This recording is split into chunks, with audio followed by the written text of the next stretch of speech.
bukan hanya waktu mau sholat saja, tetapi sampai akhir sholat harus tetap terpelihara niat ikhlas tersebut.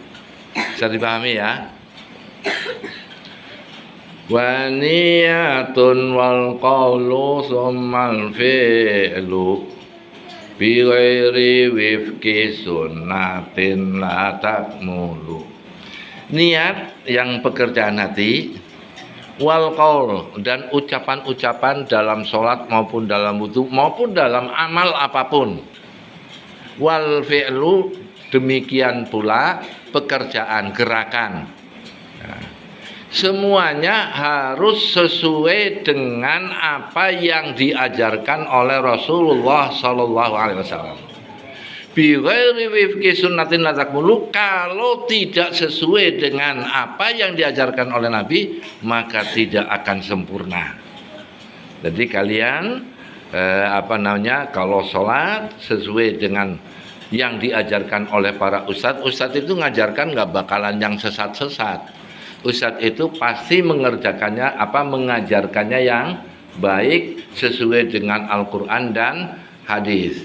Jadi apa yang diajarkan oleh ustadz itu yang diamalkan, jangan sampai berbeda. Bisa dipahami ya?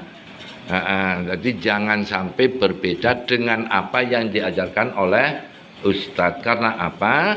Karena kalau sampai tidak sesuai maka itu tidak sempurna amal ibadah kita. Nah, itu nazam keberapa sudah? 3 ya? Keempat. Wah, sebentar. Wah. Lacak mulu. Malam ya waman sebentar agak apa ya? Kredit. Kalau setengah nazam keduanya ini yang artinya begini, yang nazamnya itu malam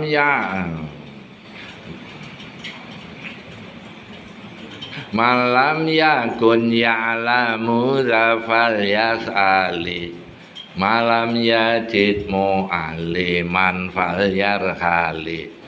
Oh, alhamdulillah ingat ya. Malam yakun ya'lamu za, orang yang tidak tahu tentang bagaimana niat, tentang bagaimana beramal sesuai dengan petunjuk Nabi, belum tahu ini bagaimana. Falyas'ali, harus atau wajib bertanya. Jangan sampai kemudian saya nggak usah nanya-nanya, itu orang sholat ya paling-paling Allahu Akbar, Fatihahnya nggak baca nggak apa-apa, makmum kan nggak baca nggak kelihatannya kan bacanya dalam hati. Jadi kalau nanti dibilang kamu kok nggak baca apa-apa, orang bacanya dalam hati, memang kamu dengar hati saya. Nah, itu ya. Jadi maksud saya ingin menyampaikan bahwa beramal itu kalau sampai tidak tahu bahwa itu harus ikhlas, bahwa itu harus sesuai dengan Quran dan hadis, harus bertanya. Nah, kalian sudah melakukan itu dengan cara bertanya kepada ustadz. Nah, ini yang kedua yang paling sesuai dengan kalian. Tadi malam yakun ya'lamu dzafal yas'ali malam yajid mu'alliman falyarhali. Apabila kamu tidak menemukan seorang guru tentang ibadah, tentang amal baik, di kampung nggak ada ustadznya, gurunya, terus bagaimana? Falyarhali, maka wajib pergi dari tempat itu untuk mencari guru. Atau ngumpulkan orang-orang, ayo kita panggil guru. untuk mengajarkan agama di kampung. Cuma sayangnya sekarang yang terjadi, ngundang guru bukan untuk belajar, tapi ngundang guru untuk rame-rame. Ya, saya lihat itu kalau di sana di Indonesia, kalau sini saya nggak tahu. Itu kalau ada maulid, ada Isra Mi'raj kan panggil ustadz, panggil kiai. Itu banyak yang datang, ketika ditanya, kamu datang ke sana, itu tadi kamu belajar apa? Wah, nggak tahu. Tapi yang jelas ustadznya lucu, jadi saya ketawa-ketawa. Waduh, terjadi semacam itu. Atau yang terjadi juga, misalnya panggil Pak Somad yang dari mana? Rio ya. Itu kamu kok datang ke pengajian sana mau apa? Mau lihat langsung yang namanya Somad itu seperti apa? Soalnya selama ini saya hanya lihat di YouTube atau melihat di TV. Ya. Jadi berarti ngajinya bukan untuk mencari ilmu, tapi untuk melihat ustadznya ganteng apa enggak gitu. Nah ini kira-kira benar apa benar? Ya enggak benar dong. Mencari ilmu itu ya harusnya mendapatkan ilmu lah. Ini kok mendapatkannya cuma ketawa. Ya. Nah, jadi malam yajid mu'alliman falyarhali, kalau tidak mendapatkan guru pengajar maka harus pergi mencari guru untuk belajar. Jangan di rumah saja. Orang udah nggak tahu, di rumah saja ya jadi orang yang nggak tahu terus. Pergi.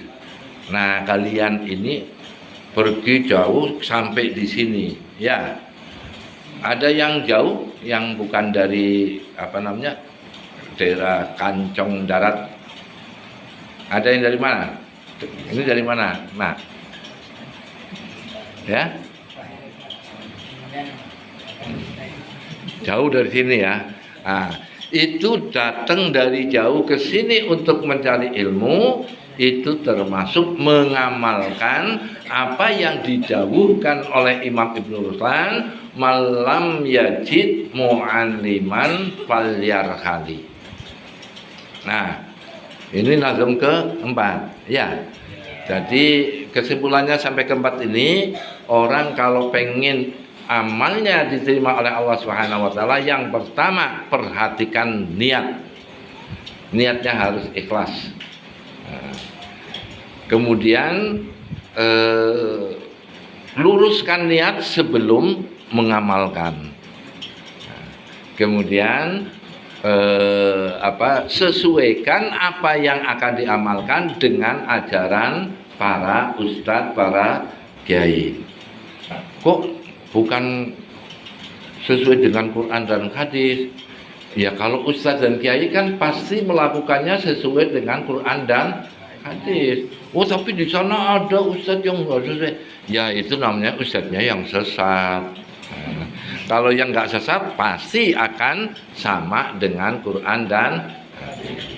Nah yang kelima ini yang terakhir, hampir jam 11.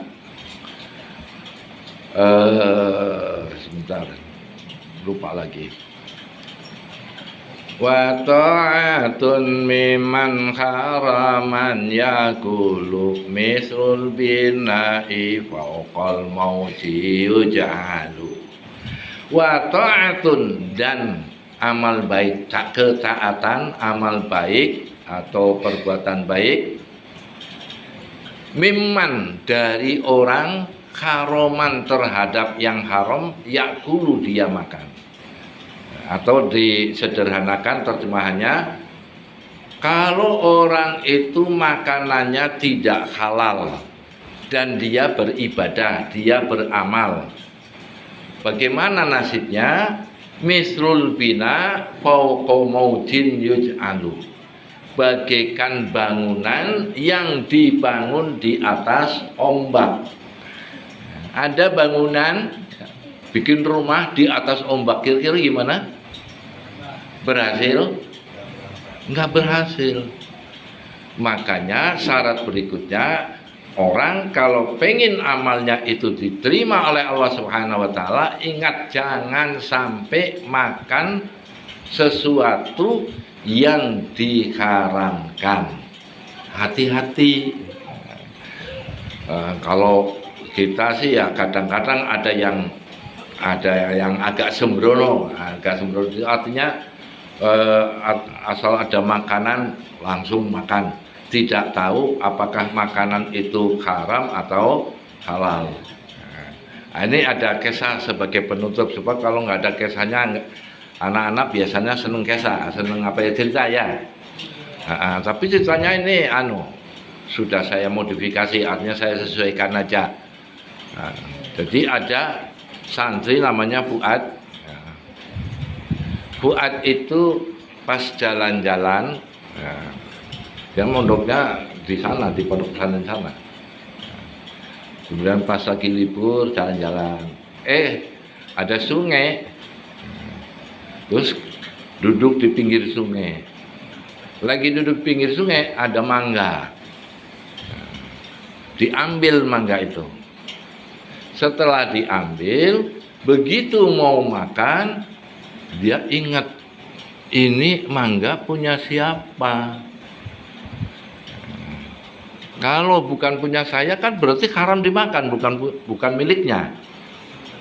Nah, kemudian karena dia juga pengen makan mangga tersebut, dia telusuri sungai itu. Jadi ke arah hulu, pengen tahu yang punya mangga, pohon mangga di pinggir sungai itu siapa. Pas ketemu yang punya pohon mangga namanya Pak Yasin. Jadi si Fuad itu bilang, Pak Yasin, saya menemukan mangga di sungai jauh di sana, di hilir. Terus ya saya mau makan tapi nggak berani. Kenapa? Kan bukan milik saya. Nah, saya telusuri, ini kemungkinan milik sampean Pak Yasin. Jadi saya minta izin untuk makan mangga tersebut.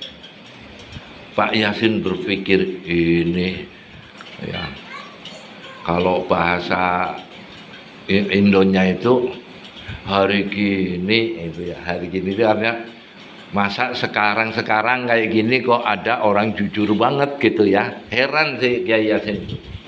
Nah, Pak Yasin kemudian karena melihat si Fuad ini jujur, Yasin ini kemudian bilang, Nak Fuad, kamu udah punya istri belum? Belum.